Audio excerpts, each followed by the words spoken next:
নমস্কার দর্শক বন্ধু, হেলথ ইম্প্যাক্ট বাংলার এই পর্বে আপনাদের স্বাগত জানাচ্ছি। আজকে আমরা একেবারে মহিলাদের একটি সাধারণ সমস্যা নিয়ে আলোচনা করব। আমরা অনেক সময় দেখি অনেক মহিলারা একটি হীনমন্যতায় ভোগেন। তার কারণ হচ্ছে স্তন। এই যে স্তনের আকার বা আয়তন, সেটা নিয়ে কিন্তু অনেকের নানাবিধ সমস্যা তৈরি হয়। সামাজিক জীবন, বৈবাহিক জীবন, দাম্পত্য জীবনে বিভিন্ন সমস্যার সম্মুখীন হতে হয়। তিনি নিজেও হয়তো কিছুটা মানসিকভাবে দুর্বল হয়ে পড়েন। কারণ হচ্ছে হয়তো তার স্তনের যে আকার বা আয়তন, সেটা অন্য পাঁচজনের থেকে তুলনায় কিছুটা ছোট। এবার এই যে ছোট স্তন কিংবা মহিলাদের যে স্তনের আয়তন, সেটা যদি পর্যাপ্ত বৃদ্ধি না হয়ে থাকে, তাহলে সেক্ষেত্রে বিভিন্ন রকম সামাজিক লজ্জা কিংবা হীনমন্যতা কাজ করে সেই মানুষের মধ্যে, সেই মহিলার মধ্যে। কিন্তু আমরা আজকের দিনে দাঁড়িয়ে 2025 সালে দাঁড়িয়ে কিন্তু আমরা এটুকু বলতে পারি, আধুনিক চিকিৎসা ব্যবস্থা এবং প্রযুক্তির মাধ্যমে, প্রযুক্তির হাত ধরে আপনি এই সমস্যা একেবারে কাটিয়ে উঠতে পারেন অচিরেই, সহজেই। কিভাবে এই সমস্যা থেকে মুক্তি পাবেন, কি করে আপনার স্তনকে সুগঠিত, একেবারে সুন্দর আয়তনের করে তুলবেন, অন্য পাঁচজনের থেকে আপনাকে কোনো অংশে আলাদা লাগবে না। তাহলে আমরা আজকে জানবো কি পদ্ধতিতে, কিভাবে আপনার স্তনকে নতুন রূপ দান করতে পারেন। যদি কেউ সমস্যায় ভুগে থাকেন, মানসিকভাবে দীর্ঘদিন ধরে হীনমন্যতায় ভুগছেন, তাহলে চিন্তা করবেন না, আপনাদের জন্য রয়েছে সমাধান। আজকে আমরা চলে এসেছি কলকাতার বাইন ক্লিনিকে। আমাদের সঙ্গে রয়েছেন কলকাতার বিশিষ্ট প্লাস্টিক সার্জন ডক্টর জয়ন্ত বাইন। আমি স্যারের কাছে যাব, আলোচনা শুরু করব। তার আগে বলি, চ্যানেলে যদি নতুন এসে থাকেন, আমাদের চ্যানেলটিকে সাবস্ক্রাইব করুন, কারণ স্বাস্থ্য সংক্রান্ত নানা বিষয় নিয়ে আমরা প্রতিনিয়ত আপনাদের জন্য আলোচনা করছি। কোনো প্রশ্ন থাকলে নিচে কমেন্ট বক্সে লিখবেন, ভিডিওটি ভালো লাগলে লাইক করবেন এবং শেয়ার করবেন। স্যার, আপনাকে স্বাগত জানাচ্ছি হেলথ ইম্প্যাক্ট বাংলায়। ধন্যবাদ অভিষেক, আপনার চ্যানেলে আমাকে বক্তব্য রাখার সুযোগ করে দেওয়ার জন্য। আমি ডাক্তার জয়ন্ত বাইন, প্লাস্টিক এবং কসমেটিক সার্জন। আমি 2016 সাল থেকে প্লাস্টিক এবং কসমেটিক সার্জারি করছি। আমার নিজের ক্লিনিক রয়েছে কলকাতাতে, বাইন ক্লিনিক সেটার নাম। সেখানে বিভিন্ন রকমের কসমেটিক সার্জারি আমি করে থাকি। আজকে যেটা নিয়ে আমরা আলোচনা করব সেটা হচ্ছে breast augmentation by silicone implant. তো আমি জাস্ট দেখিয়ে দিই সিলিকন ইমপ্লান্ট এটা নিয়ে, ব্রেস্ট ছোট থাকলে পারে কিভাবে এটা নিয়ে আমরা চিকিৎসা করছি সেটা নিয়ে আজকে আমরা আলোচনা। ধন্যবাদ অভিষেক তোমাকে। এই যে আমরা যে বিষয়টা নিয়ে আলোচনা আজকে শুরু করছি, যে মহিলারা অনেক সময় দেখা যায় যে কারো কারো স্তন অন্যের থেকে আলাদা, মানে তার মনে হয় যে আমার স্তনটা হয়তো ছোট, আয়তনে হয়তো সত্যিই ছোট। তো এই যে স্তন ছোট হয়ে থাকা বা ছোট স্তনের সমস্যা, তিনি হয়তো নানাভাবে, বিভিন্নভাবে হীনমন্যতায় ভুগছেন, সামাজিক বিভিন্ন রকম অস্বস্তিতে পড়ছেন। তো হয়তো প্রাপ্তবয়স্ক মহিলা, কিন্তু তার স্তন সেভাবে সুগঠিত নয়, তার স্তনের আকার আয়তন অন্যদের তুলনায় ছোট। তো সেক্ষেত্রে তার কি করণীয়? আপনারা বলছেন যে কসমেটিক সার্জারি বা প্লাস্টিক সার্জারির মারফত আপনারা এমন কিছু করতে পারেন যাতে কিন্তু তার স্তনকে নতুন রূপ আপনারা দান করতে পারেন। এই বিষয়টি সম্পর্কে আমরা জানবো। শুরুতে আপনি একটু জানাবেন যে এই যে ব্রেস্ট অগমেন্টেশন, এটা আসলে কি? আমি এই বিষয়টা নিয়ে তো ডেফিনেটলি কথা বলবো। কথা বলাটাই আমাদের ডাক্তারবাবুদের কাজ, মানুষকে ইনফরমেশন দেওয়া। তো প্রথমে আমি বলে নিই, মহিলাদের যে ব্রেস্ট বা স্তন যে টিস্যুটা থাকে সেটা একটা খুব সেন্সিটিভ ইস্যু, এবং এটা নিয়ে বিভিন্ন ভাষা, বিভিন্ন সংস্কৃতিতে, বিভিন্ন সভ্যতাতে, বিভিন্ন যুগে যুগে বিভিন্ন রকম আলোচনা হয়েছে। বেসিক্যালি যদি আমরা দেখি, ব্রেস্টের যেটা ফাংশন, ব্রেস্টের মূল ফাংশন হচ্ছে নতুন যে বাচ্চা আসছে, ছোট বাচ্চা, সে তো নিজে থেকে খেতে শিখছে না, তাকে ব্রেস্ট ফিডিং করা, তাকে নিউট্রিশনস দেওয়া। সুতরাং এই নিউট্রিশনসটাকে দেওয়াটা হচ্ছে স্তনের প্রধান কারণ বা প্রধান কাজ। তারপরে যে ফাংশনস গুলো আসে সেগুলো সেকেন্ডারি ফাংশনস। ডাক্তার হিসেবে আমাকে এই জিনিসটা কিন্তু বলতেই হবে। সেকেন্ড যে জিনিসটা বলবো, অভিষেক যেটা বললো মেয়েরা হীনমন্যতায় ভোগে, কথাটা সত্যিই তাই। স্তনের সাইজ যদি কারো ছোট থাকে, তিনি কিন্তু হীনমন্যতায় ভুগতে পারেন। কিন্তু সত্যি কথা বা এক্সপ্লানেশন হচ্ছে, ব্রেস্টের সাইজ ধরুন যতই ছোট হোক না কেন, সেই ব্রেস্ট থেকে কিন্তু মিল্ক হয়। 99% ক্ষেত্রে ব্রেস্টের সাইজ ছোট হলেও সেখান থেকে যে পরিমাণ মিল্ক প্রোডাকশন হয় বা প্রডিউস হয়, that is sufficient for a kid to survive. একটা 3 মাসের বাচ্চা অবধি আমরা বলি সবসময় এক্সক্লুসিভ ব্রেস্ট ফিডিং করাতে। তো ব্রেস্টের সাইজ ছোট হলেও এক্সক্লুসিভ ব্রেস্ট ফিডিং কিন্তু মা 100% ক্ষেত্রে করাতে পারেন, যদি সঠিক রকম পরামর্শ, সঠিক রকমের পদ্ধতি তারা মেনে চলেন। সুতরাং সাইজের সঙ্গে ব্রেস্ট ফিডিং এর সম্পর্ক ভীষণ কম। সাইজ ছোট হলেও সেই ব্রেস্টের থেকে 99% ক্ষেত্রেই সাফিসিয়েন্ট অ্যামাউন্টের মিল্ক কিন্তু প্রোডাকশন হয়। এরপরে আসে সৌন্দর্যের ব্যাপারটা। ব্রেস্ট ফিডিংটা তো একজন মহিলার জীবনে বারবার আসে না, ম্যাক্সিমাম আজকালকার দিনে একবার বা দুবার আসে। দেখবা একটা বা দুটো বা ম্যাক্সিমাম তিনটে বাচ্চা আজকাল মহিলারা তারা ফ্যামিলি প্ল্যানিং এর কারণে নিয়ে থাকেন। আমাদের সরকার থেকেও আমরা দুটো বাচ্চা নেওয়ার জন্য আমাদের সেন্ট্রাল গভর্নমেন্ট, স্টেট গভর্নমেন্টের পলিসিগুলো রয়েছে। তারপরে যে সেকেন্ড ফাংশন যেটা রয়েছে, একটা মানুষের তার নারীর যে নারীত্ব, সেটার একটা বড় ফাংশনস কিন্তু ব্রেস্ট কিন্তু নিয়ে থাকে। আমরা যে কোনো সাহিত্য, যে কোনো চর্চা, যে কোনো কালচারাল ইভেন্ট, সেখানে দেখতে গেলে আমরা ব্রেস্টের একটা ইম্পর্টেন্স, কালচারাল এবং মানসিক যে সাপোর্ট দেওয়ার যে ব্যাপারটা, সেটা কিন্তু ব্রেস্টের থাকে। সুতরাং সেই ক্ষেত্রে যদি কোনো মহিলা ছোট থাকে, তারা ডেফিনেটলি তার মাকে দেখছেন, মাসিমাকে দেখছেন, তার যারা কলিগ রয়েছে একই সঙ্গে কলেজে পড়ছেন, তারা যখন দেখছেন অন্যদের ব্রেস্টের সাইজের তুলনায় তার ব্রেস্টের সাইজটা ছোট, তখন সে স্বাভাবিকভাবে একটা হীনমন্যতায় ভোগে। এটা একটা খুব স্বাভাবিক বিষয়। আবারও বলছি, সাইজ ছোট হলেও কিন্তু ব্রেস্ট ফিডিং এ কোনো অসুবিধা হয় না। কিন্তু এই সাইজ ছোট হওয়ার জন্য যে মনের কষ্ট, নিজেকে একটু ছোট ভাবা, সেটার থেকে মুক্তি পাওয়ার জন্য বা সেটা থেকে উত্তরণের জন্য যেটা উপায়, সেটা হচ্ছে সাইজটাকে বাড়ানো। এই সাইজ বাড়ানোর জন্য কিন্তু বিভিন্ন রকমের জিনিস আমরা দেখতে পারবো। সামাজিক মাধ্যমেও আগে দেখা যেত বিভিন্ন ধরনের অয়েল বা বিভিন্ন ধরনের মাসাজ, এই জিনিসগুলো কিন্তু বহু বছর বহু যুগ ধরে চলে আসছে, কিন্তু সেগুলোতে সঠিকভাবে যতটা ইনক্রিজ সাইজ করতে চাইছেন ততটা কিন্তু পাওয়া যায় না। লাস্ট বিগত 20 থেকে 25 বছরে সায়েন্সের এবং টেকনোলজির উদ্ভব হওয়ার ফলে, উত্তরণের ফলে, বিকাশ হওয়ার ফলে আমরা এখন এই ব্রেস্ট যেটা ইমপ্লান্ট, সিলিকন ব্রেস্ট ইমপ্লান্ট বলি, এটা সিলিকন দিয়ে তৈরি। এটার শেপটা দেখুন ব্রেস্টের মতোই শেপ, এবং এটার যে ফিলটা, যেটা বোঝার যে বিষয়টা, এটা কিন্তু শক্ত কিছু না, এটা একটু সফট, একেবারেই সফট, তুলোর মতো সফট, এবং ব্রেস্টের যে টিস্যু সেটার সঙ্গে ম্যাচ করিয়ে এটার ডেন্সিটিটা রাখা হয় যাতে সেই সফটনেসটা আসে। এই ব্রেস্ট ইমপ্লান্ট দিয়ে ব্রেস্টের সাইজটাকে বাড়ানো যেতে পারে। তো আমি জাস্ট প্রশ্নটাকে ব্রেক না করে আরেকটু বলে দিই কিভাবে আমরা সাইজটাকে ইনক্রিজ করি। অনেক সময় আপনাদের মনে হতে পারে, তাহলে কি ব্রেস্টের মধ্যে, ডেফিনেটলি ব্রেস্টের ভেতরেই আমরা এটাকে রাখবো, তাহলে ব্রেস্টের মধ্যেই ঢোকাবেন কি ব্রেস্টের কোথায় দিয়ে কাটবেন বা কি করে জিনিসটাকে ঢোকাবেন? এই ইমপ্লান্টটাকে ঢোকানোর জন্য আমাদের 2 থেকে 3 সেন্টিমিটারের ছোট্ট কাটিং করতে হয়। এই যে ইনফিরিয়ার ব্রেস্ট ক্রিজ যেটা ঢাকা থাকবে বা যার উপর দিয়ে ব্রাশ স্ট্র্যাপটা যাবে, ফলে দাগটা দেখা যাবে না, মোটামুটি 2 ইঞ্চির মতো কাটিং করলে পরে কিন্তু সেখান দিয়ে ইমপ্লান্টটাকে ঢুকিয়ে দেওয়া যায়। এবং আমরা যে ইমপ্লান্টটাকে ভেতরে রাখছি সেটা ব্রেস্টের ভেতরে না, ব্রেস্টের তলায়।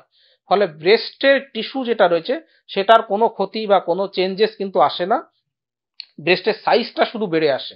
যেমন আপনার যদি একটা বালিশ রয়েছে, তার তলায় আর একটা বালিশ দিলেন, প্রথম বালিশটার সাইজটা উঁচু হয়ে গেল বা বড় হয়ে গেল, এটাও তাই ব্রেস্টের নিচে আমরা স্পেস ক্রিয়েট করে, সেটা ডেফিনেটলি একজন প্লাস্টিক সার্জনই করতে পারেন, আমরা ছোট্ট একটা স্পেস ক্রিয়েট করে ইমপ্লান্টটাকে ভেতরে করে দিই এবং ব্রেস্টের সাইজটা আপনি যে সাইজে চাইছেন সেই সাইজে করে দেওয়া যায়। তো খুব নাটশেলে এটাই হচ্ছে ব্রেস্ট অগমেন্টেশন। স্যার, এখানে একটি প্রশ্ন অবধারিতভাবে আসে, সেটা হচ্ছে যে এই ব্রেস্ট অগমেন্টেশনের মাধ্যমে সাইজটাকে কতটা বাড়ানো যেতে পারে? একজন মহিলার সাইজটা কি আপনারাই নির্ধারণ করেন, নাকি তার শারীরিক গঠন অনুযায়ী সাইজটাকে আপনারা বিচার করেন যে কতটা বাড়ানো হতে পারে বা কতটা বাড়ানো উচিত? তো ব্রেস্টের সাইজটা কতটা হবে সেটা একজন মহিলার 2-3টে ভাবে আমরা জিনিসটাকে এক্সপ্লেন করার চেষ্টা করি, বা 2-3টে ভাবে আমরা জিনিসটাকে নির্ধারণ করি। প্রথমত হচ্ছে, আমার কাছে যে পেশেন্টরা আসেন, আমরা সাধারণত 2 ধরনের পেশেন্ট পাই। ডেফিনেটলি তার প্রত্যেকেরই ব্রেস্টের সাইজটা ছোটই থাকে, সেজন্য তিনি আসছেন, কিন্তু 2 ধরনের বলতে কিছু পেশেন্ট আসেন যারা গৃহবধূ বা যাদের কোনো বাইরের কোনো অ্যাক্টিভিটি সেইভাবে নেই, কিন্তু তারা জাস্ট একটা ফিটিংস জামা কাপড় পরলে যাতে ভালো লাগে, ব্রেস্টের সাইজটা যাতে ঠিকঠাক লাগে, সেজন্য আসেন। এটা একটা গ্রুপ অফ পেশেন্ট আসেন।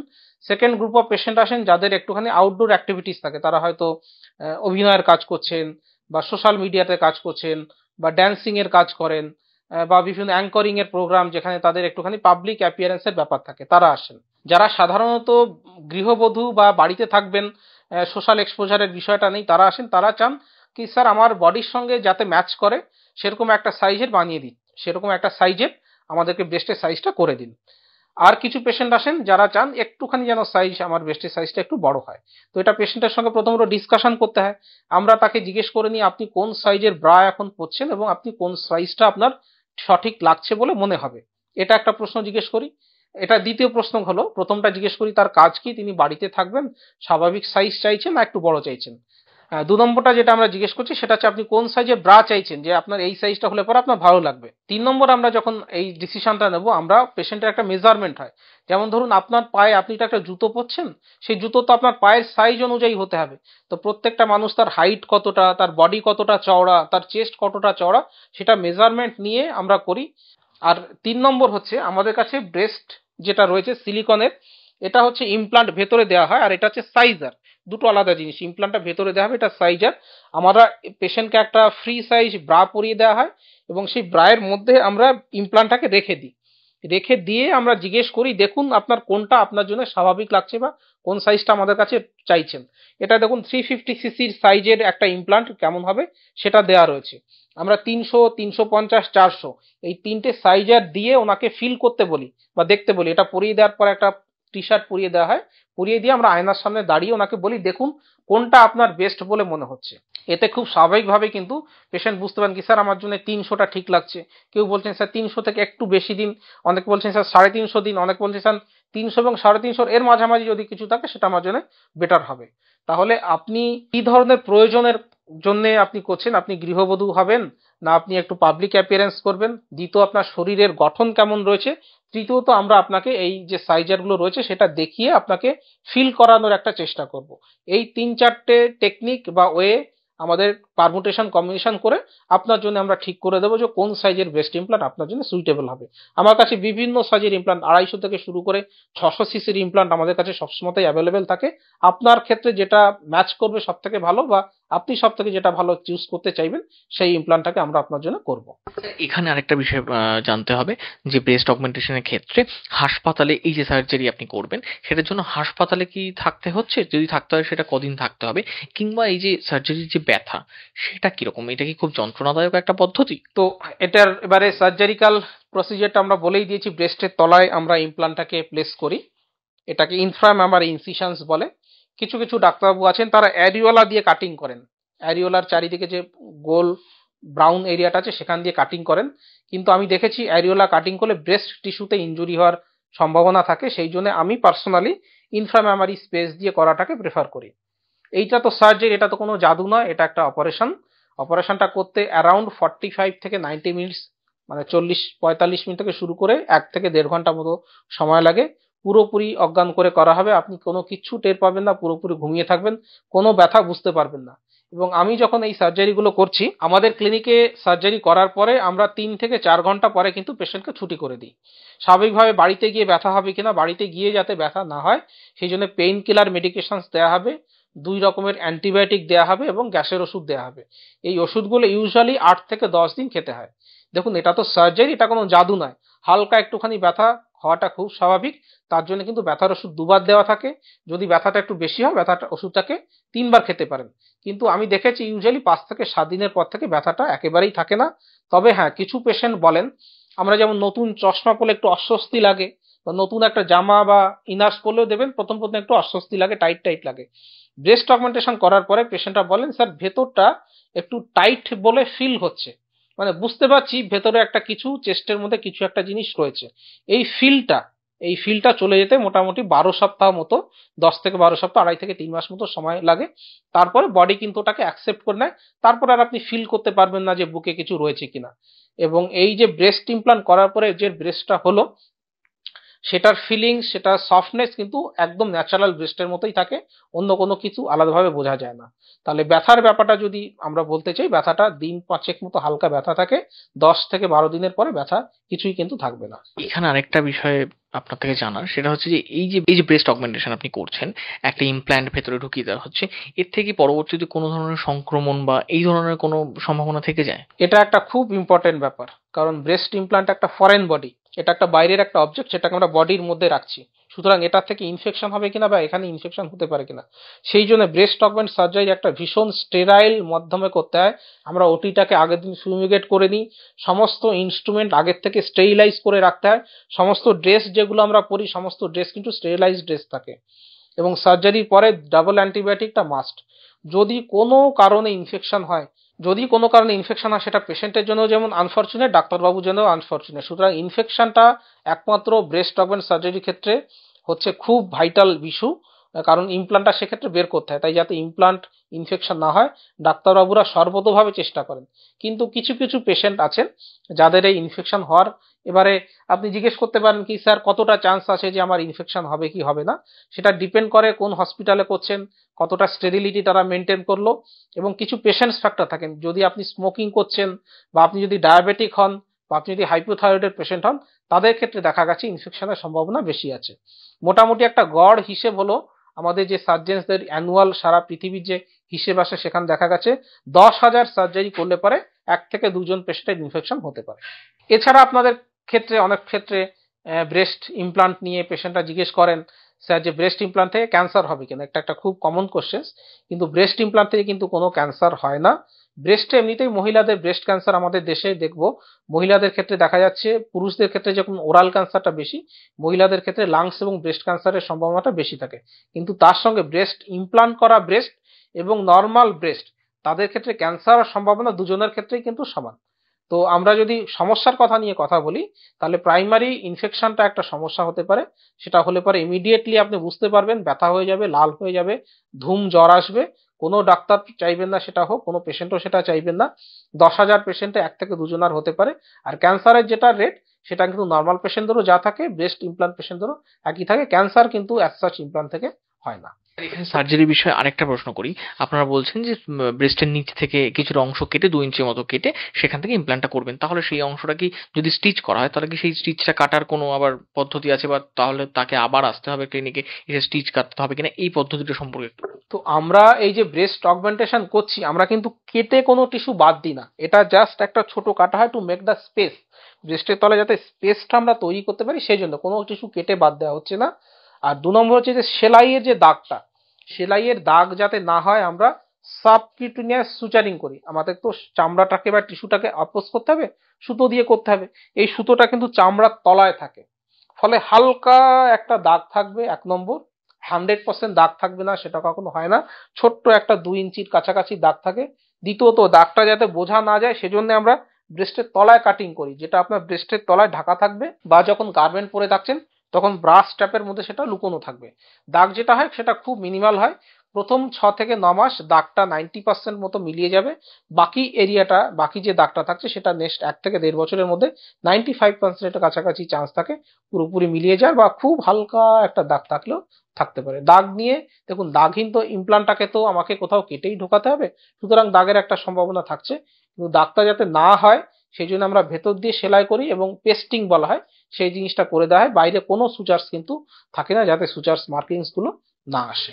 স্যার, এখানে আরেকটা প্রশ্ন করার, সেটা হচ্ছে যে কবে থেকে তাহলে একজন পেশেন্ট যিনি ব্রেস্ট ইমপ্ল্যান্ট করলেন, তিনি কবে থেকে স্বাভাবিক জীবনে ফিরছেন, এবং পরবর্তীতে তিনি ব্রেস্ট ফিডিং করাতে পারবেন কিনা? এটা খুব পেশেন্টরা খুব কমনলি এই প্রশ্নটা জিজ্ঞেস করেন, কি স্যার আমি কতদিনে নর্মাল হয়ে যাব। তো প্রথমত হচ্ছে, আমি যদি স্টেপ বাই স্টেপ আসি, তাহলে সার্জারিটা করতে 1 থেকে 1.5 ঘন্টা সময় লাগে। আমরা 3 থেকে 4 ঘন্টা পরে আপনাকে ছুটি করে দেবো, সেদিনই বাড়ি চলে যেতে পারবেন। বাড়িতে গিয়ে কেমন ভাবে কি থাকতে হবে, বাড়িতে গিয়ে আমরা 3 দিন মতো আপনাকে রেস্ট নিতে বলবো। বেড রেস্ট নয়, বেডে শুয়ে থাকছেন সেরকম না, বাড়ির যে স্বাভাবিক কাজকর্ম, পেপার পড়া, মোবাইল দেখা, নেট সার্ফিং করা, সেগুলো সবই করতে পারবেন। তবে 2 থেকে 3 দিন যদি আপনি ছুটি নিয়ে থাকেন, আপনি যদি অফিসে কাজ করেন বা স্কুল কলেজে যান, 2 থেকে 3 দিন ছুটি নেওয়াটা যথেষ্ট। ওষুধটা আপনাকে 5 থেকে 10 দিন মতো খেতে হয়। 10 দিনের পরের থেকে সব রকম অ্যাক্টিভিটি করতে পারবেন। কিছু কিছু অ্যাক্টিভিটিস করতে আমরা বারণ করব, যেমন কোনো ভারী জিনিস টেনে তোলা নেক্সট 2 সপ্তাহ করবেন না। কিছু কিছু অ্যাক্টিভিটিস যেমন হাই স্কিপিং, জাম্পিং, উল্টো হয়ে শোয়া, এই জিনিসটা আমরা 2 মাস আপনাকে বারণ করব। আমরা সেই জন্য যেটা করি, পেশেন্টদেরকে স্পোর্টস ব্রা দিয়ে দিই। বাইরে যখন আপনি যাচ্ছেন আউটডোর অ্যাক্টিভিটি করার জন্য, বা স্কুল কলেজে যখন যাচ্ছেন, স্পোর্টস ব্রা পরে নিতে, যাতে ব্রেস্টটা কোনো রকম না নড়ে বা ব্রেস্টে কোনো রকম চাপ না লাগে। তো 4 সপ্তাহ পরের থেকে আপনি সমস্ত ধরনের হেভি অ্যাক্টিভিটিস করতে পারছেন। 6 সপ্তাহ পরের থেকে জগিং জাতীয় অ্যাক্টিভিটি, হেভি এক্সারসাইজ জাতীয় অ্যাক্টিভিটি করতে পারবেন। আর সেক্সুয়াল অ্যাক্টিভিটিটাও আপনি 1.5 মাস পরে থেকে করতে পারবেন, কোনো অসুবিধা কিন্তু হবে না। আর যেটা সব থেকে ইম্পর্টেন্ট প্রশ্ন মহিলাদের মনে থাকে, যেহেতু ম্যাক্সিমাম পেশেন্ট যারা আসেন তারা অবিবাহিত, তাদের এখনো বাচ্চা হয়নি, তারা প্রেগনেন্সি নেননি, ব্রেস্ট ইমপ্লান্টের সঙ্গে কিন্তু প্রেগনেন্সির কোনো রিলেশনস নেই। প্রেগনেন্সির কোনো রিলেশনস নেই, এবং ব্রেস্ট অগমেন্ট করলে পরে আপনি বাচ্চাকে পুরোপুরি ব্রেস্ট ফিডিংও করাতে পারবেন। কারণ আবার বলছি, আমি যে টেকনিকে ব্রেস্ট অগমেন্ট সার্জারি করি, আমি ব্রেস্টের নিচে কেটে, বেসিক্যালি আইএমএফ এ কেটে ব্রেস্টটাকে কোনো রকম, ব্রেস্টের যে টিস্যু সেটাকে কোনো রকম হ্যাম্পার না করে, তার নিচে আমরা জাস্ট, এই ধরুন ব্রেস্টটা রয়েছে, তার নিচে আমরা ছোট্ট করে কেটে ব্রেস্টের তলায় ইমপ্লান্টটাকে আমরা রেখে দিই। এরকম ব্রেস্টে, এটা ধরুন ব্রেস্ট, এটা ধরুন ব্রেস্ট টিস্যু, তার তলায় ইমপ্লান্টটাকে রাখা হয়। আমি ব্রেস্টের ভেতর দিয়ে কোনো রকম কাটিং করা হচ্ছে না, এটা নিচে, এটা নিচে স্পেস বানিয়ে আমরা ব্রেস্টের তলায় করে দিচ্ছি, ফলে ব্রেস্টটাকে সাইজটা বড় লাগছে। তো এই কারণে ব্রেস্টের যেহেতু যে নালীগুলো রয়েছে বা মিল্ক ডাক্ট রয়েছে সেগুলো যেহেতু ইনজুরি হচ্ছে না, ব্রেস্ট টিস্যু যেহেতু ইনজুরি হচ্ছে না, যেটা পেরিওলার করলে পর অনেক সময় চান্সেস থাকে, সেই জন্য ব্রেস্ট ফিডিং করাতে বা মা হতে কোনো অসুবিধা কিন্তু হবে না। তো স্যার এখানে আরেকটা প্রশ্ন করার, সেটা হচ্ছে যে ব্রেস্ট ইমপ্ল্যান্ট যখন আপনারা করলেন, ভেতরে যখন আপনারা ব্রেস্টটাকে ইমপ্ল্যান্ট করলেন, তার পরবর্তীতে কি ইমপ্ল্যান্টটা ভেতরে কোনো রকম ভাবে ভবিষ্যতে কখনো কোনোভাবে ডিস্ট্রয় হয়ে যাওয়ার কোনো সম্ভাবনা বা লিকেজ বা অন্য কোনো ধরনের এই ধরনের কোনো চান্সেস থেকে থাকে? ব্রেস্ট ইমপ্লান্ট করার পরে যে সমস্যাগুলো হতে পারে সেটা নিয়ে আমরা একটুখানি আলোচনা করলাম, সেটা হচ্ছে একটা ইনফেকশন, আর দ্বিতীয় যেটা বললাম ক্যান্সার, কিন্তু এটা থেকে হয় না, ক্যান্সার নর্মালি ব্রেস্টে হতে পারে। তৃতীয় যে কোশ্চেন থাকতে পারে, স্যার অন্য কোনো সমস্যা হবে কিনা, অনেক সময়তে কিন্তু আমরা একটা কোশ্চেন আপনি যেটা করলেন সেটা পাই স্যার ফেটে যাবে কিনা কোনোভাবে, ব্রেস্টে ধরুন সেক্সুয়াল অ্যাক্টিভিটি করতে গিয়ে প্রেশার লাগলে পারে ফেটে যাবে কিনা, বা একটা ভিডিও ক্লিপ ইন্টারনেটে পাওয়া যায় যে ফ্লাইটে যাচ্ছে ব্রেস্ট ইমপ্লান্ট বাস্ট করে গেল, এরকম কোনো সম্ভাবনা হবে কিনা। এটা একটা সম্পূর্ণ রিউমার, এরকম কোনো কিছুই কিন্তু হয় না। এটা দেখুন ব্রেস্ট ইমপ্লান্ট, এই ইমপ্লান্টটা আমি ইউজুয়ালি ইউজ করি, এটা স্যাম্পল হিসেবে রাখা রয়েছে। এটাকে দেখুন আমি পুরোপুরি মুড়ে দিলাম, তারপরেও দেখুন আমি যখন ছেড়ে দেবো দেখুন পুরোপুরি মুড়ে দিয়েছি, তারপরেও যখন ছেড়ে দিচ্ছি এটা কিন্তু তার পুরনো শেপে পুরোপুরি ফিরে গেছে। তো সুতরাং ব্রেস্ট ইমপ্লান্টের শেপ অত সহজে চেঞ্জ করা যায় না, অত সহজে এটা ফেটে যাওয়া সম্ভব নয়। এবং যেটা ফেটে যায় বলে সিনেমাতে দেখিয়েছে, ব্রেস্টটা পুরো বড় হয়ে গেল ফেটে গেল, সেটা কিন্তু একটা মিথ। এবং আপনি জানলে আপনারা অবাক হবেন, ইউরোপে আমেরিকাতে সব থেকে বেশি যে কসমেটিক সার্জারি হয় সেটা ব্রেস্ট অগমেন্টেশন সার্জারি। সেখানকার লোকজন আকছার হচ্ছে তারা ফ্লাইটে বিভিন্ন দেশে যাতায়াত করছেন। তো এরকম যদি হতো, আপনারাও নিশ্চয়ই অনেকে ফ্লাইটে যাতায়াত করে আছেন, ইভেন ফ্লাইটে বিভিন্ন রকমের প্রিকশনস বলা হয়, আমাদের যখন চেক করে সেখানে বডি চেক আপ করে, আপনাকে কখনোই কিন্তু তারা জিজ্ঞেস করবেন আপনি ব্রেস্ট অগমেন্ট করেছেন কিনা। যদি ব্রেস্ট ইমপ্লান্ট ফেটেই যেত বা ডিস্ট্রয়েড হয়ে যেত, ডেফিনেটলি আপনাকে এয়ারপোর্টে ঢোকার সময় জিজ্ঞেস করেন তো যাদের ব্রেস্ট ইমপ্লান্ট আছে তারা আগে থেকে ডিক্লেয়ার করুন। সুতরাং এটা একটা পুরোপুরি টিউমার, সেইভাবে কোনো চেঞ্জেস কিন্তু ব্রেস্ট ইমপ্লান্টের আসে না। তবে হ্যাঁ, বহুদিন ধরে যদি রাখা হয়, বিশেষ করে 10 থেকে 12 বছর যদি হয়ে যায়, এই ব্রেস্ট ইমপ্লান্ট গুলো কিছুটা ডাইনে বা বায়ে সরে যেতে পারে, হালকা সরে যেতে পারে। কিন্তু সেটা হয় যারা খুব বেশি প্রোটেকশন ইউজ করছেন না, সেই জন্য আমরা পেশেন্টদেরকে বলবো স্পোর্টস বা প্রথম দিকে ইউজ করতে। স্পোর্টস বা ইউজ করলে পরে এই শিফটিং এর ব্যাপারটা কিন্তু সম্ভাবনা অনেকটাই কিন্তু কমে যায় বা পুরোপুরি কমে যায় বলে আমি বলবো। এবার স্যার আমাদের যে বিষয়টা জানার, অনেক দর্শকও হয়তো জানতে চাইছেন যে এই যে পদ্ধতি ব্রেস্ট অগমেন্টেশন বা ইমপ্ল্যান্ট, এটার খরচ কিরকম, এটা কি খরচ সাপেক্ষ কিনা বা কিরকম খরচ হতে পারে? কসমেটিক সার্জারি নিয়ে আমাদের মনে একটা খুব ধারণা আছে যে এটা বোধহয় খুব হাই সোসাইটির যারা পয়সাওয়ালা লোক তারাই একমাত্র করাতে পারেন, ভীষণ খরচা হবে, আমার পক্ষে সাধ্য হবে না। কিন্তু এই ব্যাপারটা কিন্তু একেবারেই মিথ। এবং আমি বায়ন ক্লিনিক কলকাতাতে চেষ্টা করি পেশেন্টদেরকে যত কম খরচে বা সাধ্যের মধ্যে তারা যাতে স্বাদ পূরণ করতে পারেন সেইটা করতে। তো খরচের ক্ষেত্রে যে জিনিসটা প্রথম যে 3-4টে প্যারামিটার্স আছে, একটা হচ্ছে আপনি কোথায় করছেন, আপনি বায়ন ক্লিনিকে করছেন, আপনি নার্সিং হোমে করছেন, বা আপনি কর্পোরেট হসপিটালে করছেন, একই জায়গায় এক এক রকমের খরচ হসপিটালগুলো নিয়ে থাকে। 2 নম্বর হচ্ছে কোন সাইজের ইমপ্লান্ট আপনি ইউজ করছেন, ইমপ্লান্টের সাইজটা ছোট না ইমপ্লান্টের সাইজটা বড়, সেক্ষেত্রে একটা প্যারামিটার থাকে। 3 নম্বর হচ্ছে কোন ব্র্যান্ডের আপনি ইমপ্লান্ট গুলো ইউজ করছেন। যেমন মোবাইলের বিভিন্ন ব্র্যান্ড হয়, তেমনি ব্রেস্ট ইমপ্লান্টের বিভিন্ন কোম্পানি এগুলো তৈরি করে, বিভিন্ন ব্র্যান্ডের হয়। তো এটা ফ্রান্সের বা জার্মানির যদি হয়, তাহলে সেই ক্ষেত্রে ব্রেস্ট ইমপ্লান্টের দাম মোটামুটি আপনার 80,000-এর কাছাকাছি আসে। আর যদি আপনারা আমেরিকান ব্র্যান্ডেড ইউজ করেন, সেক্ষেত্রে 1 লাখ থেকে 1,20,000-এর কাছাকাছি হচ্ছে এটা থাকে। এই যে 1,20,000 বললাম, এর মধ্যে হসপিটালের ভর্তি হওয়ার পর থেকে হসপিটাল, ব্রেস্টের ইমপ্লান্ট, সার্জেন্সের খরচ, হসপিটালের খরচ, সমস্ত কিছু ধরে কিন্তু বলা হচ্ছে। তবে এটা একটা গ্রস আইডিয়া দিলাম যে মোটামুটি আপনার 60,000 থেকে শুরু করে 1,20,000, এটা একটা রেঞ্জ আসে। এক্স্যাক্টলি আপনার জন্য কতটা খরচ হবে সেটা যদি আপনি আমাদের সঙ্গে যোগাযোগ করেন বা কোনো প্লাস্টিক সার্জনের সঙ্গে যোগাযোগ করেন, আপনাকে দেখে আপনার মেজারমেন্ট নিয়ে কোন ব্র্যান্ডের ইমপ্লান্ট ইউজ করবেন, কোন হসপিটালে ইউজ করবেন, সেটা দিয়ে একটা ফাইনাল বাজেট দেওয়া যেতে পারে। তবে একটা আইডিয়া, মোটামুটি ধরুন ওই 60-70 হাজার থেকে শুরু করে 1,20,000 থেকে 1.5 লাখ এই রেঞ্জের মধ্যে একটা খরচ কিন্তু ইন্ডিয়াতে হয়, বা আমি আমার ক্লিনিকে ডিপেন্ড করে। এই এর উপরে বেসিস করে আমরা একটা হিসেব আপনাকে আপনার জন্য এক্স্যাক্টলি কত হবে সেটা বলতে পারবো। এই ব্যাপারে যদি আপনি জানতে চান, আমার ইউটিউবে এই যে ভিডিওটা করছি তার কমেন্ট বক্সে ফার্স্ট কমেন্টে আমার ফোন নম্বর, হোয়াটসঅ্যাপ নম্বর দেওয়া রয়েছে, বা নিচেও আমার ফোন নম্বরটা দেখতে পাচ্ছেন হোয়াটসঅ্যাপে, সেখানে যোগাযোগ করলে পরে আপনি আসবেন দেখাতে, দেখে কোন ব্র্যান্ডের কত সাইজ, কত কোথায় করবেন সবকিছু মিলে আপনার জন্য এক্স্যাক্টলি কত খরচ হবে সেটা আমরা বলে দিতে পারবো। তবে আপনার যদি মনে থাকতো যে এটা 2 লাখ, 2.5 লাখ, 3 লাখ, সেটা কিন্তু নয়। এটা 60-70 থেকে শুরু করে 1.5 লাখের কাছাকাছি ম্যাক্সিমাম এই জিনিসটা কিন্তু হতে পারে আজকে 2025 সালে। সুতরাং দর্শক, আপনারা শুনলেন যে কিভাবে ব্রেস্ট ইমপ্ল্যান্ট বা ব্রেস্ট অগমেন্টেশনের মাধ্যমে আপনি আপনার স্তনকে সুন্দর একটা রূপ দান করতে পারেন, সাধ্যের মধ্যে শখ পূরণ সেটাও সম্ভব। এবং এই ক্ষেত্রে বলে রাখা ভালো, ডাক্তারবাবু যেমনটা বললেন যে এখানে কিন্তু এই ব্রেস্ট ইমপ্ল্যান্ট বা ব্রেস্ট অগমেন্টেশনের মাধ্যমে এটা যদি আপনি করেন, এই সার্জারির পরে কিন্তু আপনার যৌন জীবন কোনোভাবে ব্যাহত হচ্ছে না, আপনার মাতৃত্বে কোনো রকম বিঘ্ন ঘটছে না, আপনি স্তন্যপান করাতে পারেন, যৌন জীবনে সাবলীল থাকতে পারেন এবং যাবতীয় যে দৈনন্দিন জীবনযাপন সেটা কিন্তু স্বাভাবিকভাবেই করতে পারেন। পার্শ্ব প্রতিক্রিয়া নেই বললেই চলে। এবং যদি চিকিৎসকের পরামর্শ মেনে চলতে পারেন তাহলে নির্বিঘ্নে সারা জীবন এই ইমপ্ল্যান্ট কিন্তু আপনি নিজের শরীরে রেখেও দিতে পারেন। কাজেই যদি কোনো প্রশ্ন থাকে সেটা আমাদের কমেন্ট বক্সে জানান। আপনাদের প্রশ্ন নিয়ে পরবর্তীতে আমরা আবার আলোচনা করব। আজকের আলোচনা এখানেই শেষ করছি। ভালো থাকবেন, সুস্থ থাকবেন। ধন্যবাদ।